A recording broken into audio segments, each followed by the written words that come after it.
안녕하십니까. 2월 28일 화요일 10분 말씀 되겠습니다. 성경 말씀은 누가복음 21장 37절과 8절입니다. 예수께서 낮에는 성전에서 가르치시고 밤에는 나가 감람원이라 하는 산에서 쉬시니 모든 백성이 그 말씀을 들으려고 이른 아침에 성전에 나아가더라. 아멘. 예수님께서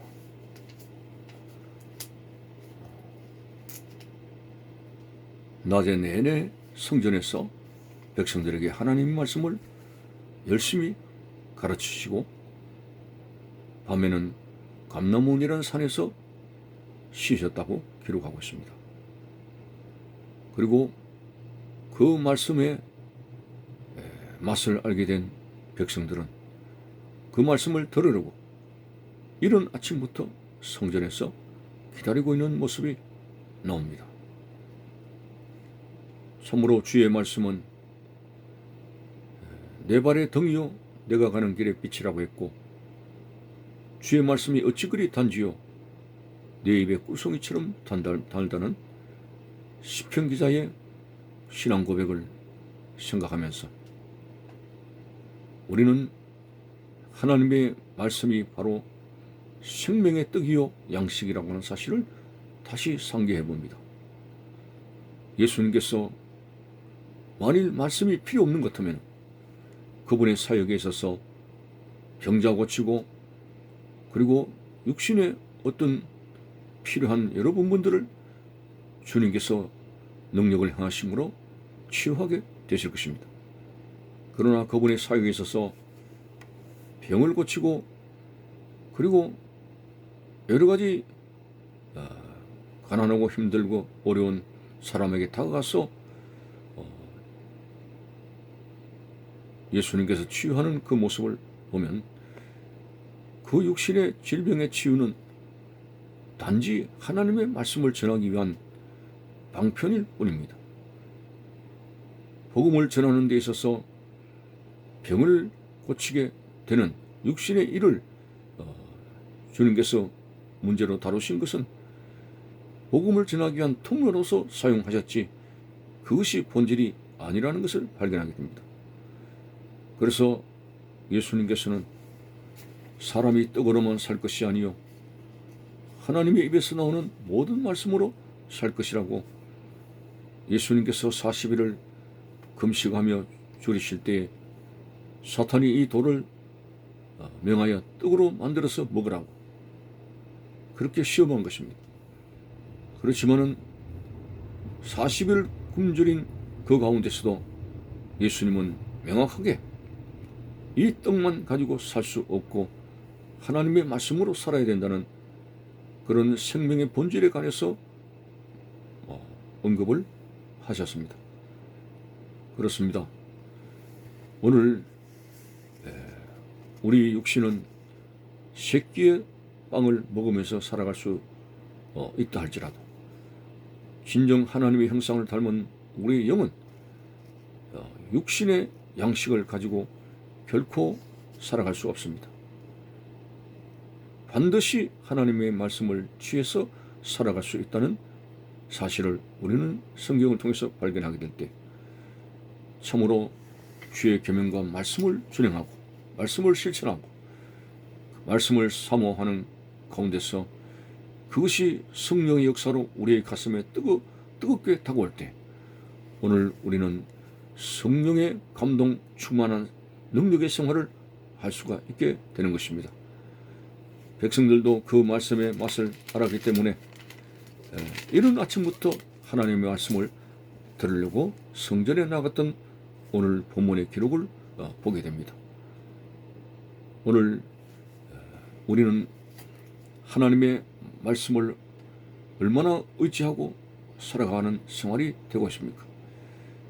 참 우리가 성경을 읽는 생활을 생각하게 되는데 성경을 읽고 듣고 또 그것을 지키는 생활 가운데서 우리의 영성이 하나님 앞에 바로 서게 되며 하나님을 가까이 할 수 있는 온전한 신앙생활이 이루어진다는 사실 앞에서 그렇습니다. 우리 인생의 가장 중요한 신앙생활에 그러한 지켜야 될 사항은 바로 하나님의 말씀입니다.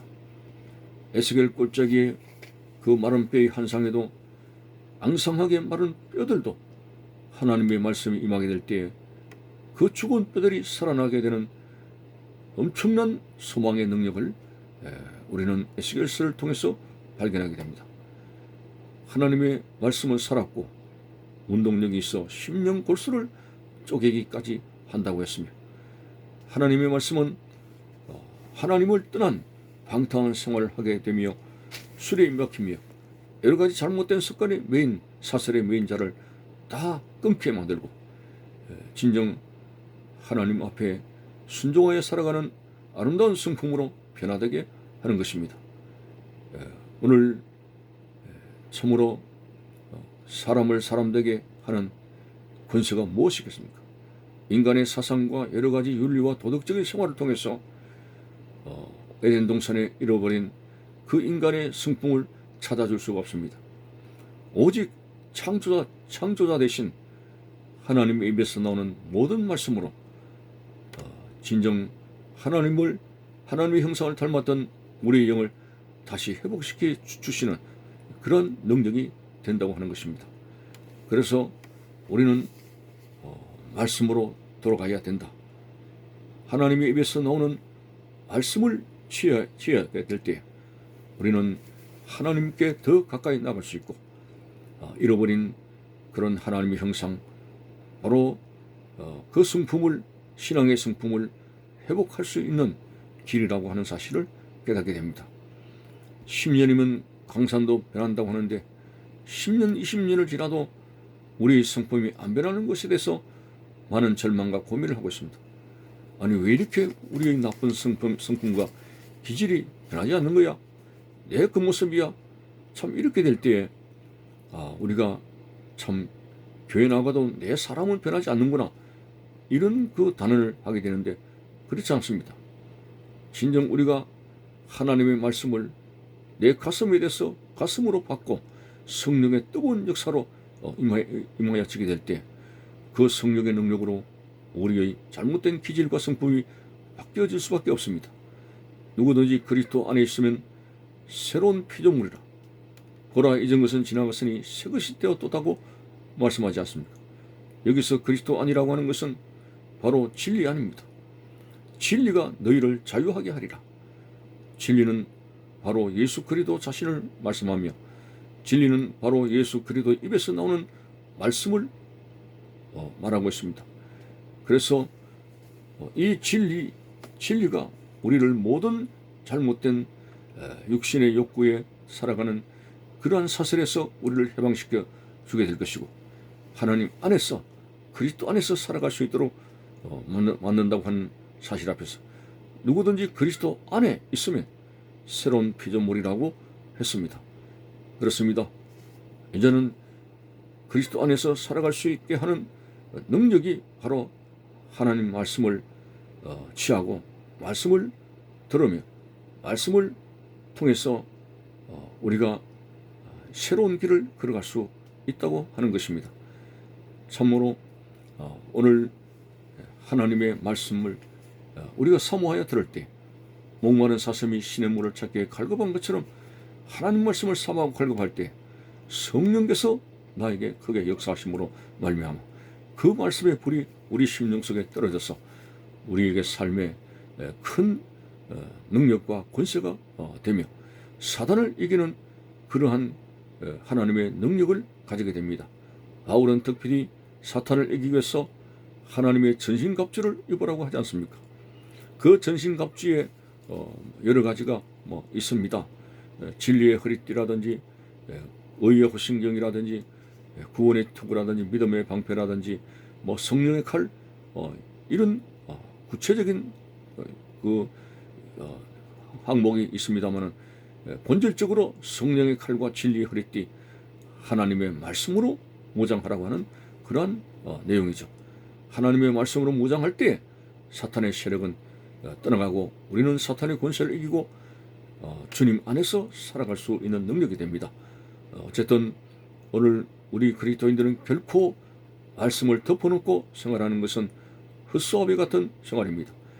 말씀 충만을 이루게 될 때 사탄의 권세를 이기고 항상 굳센 신앙을 가지고 살아갈 수 있는 능력이라는 사실 앞에서 항상 말씀으로 깨어있는 영성의 생활이 되시기를 바라는 것입니다. 감사합니다.